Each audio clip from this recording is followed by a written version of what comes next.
For washing, first you need to open this front lid door.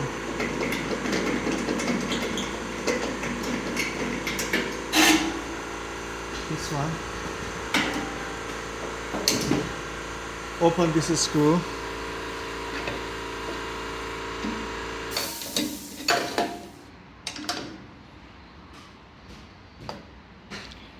Loose this knob and take it back, this whole set knife back, and now just need to washing whole unit, just washing whole unit. That's it.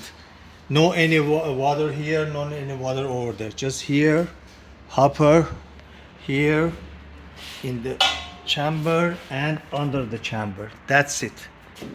Make sure everything is clean between the blades. After washing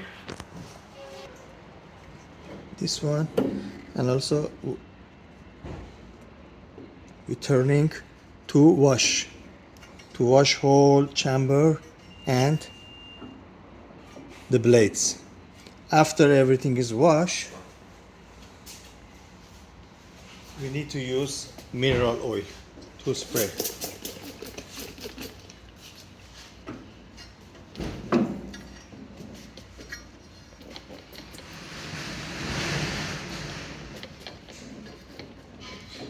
That's it.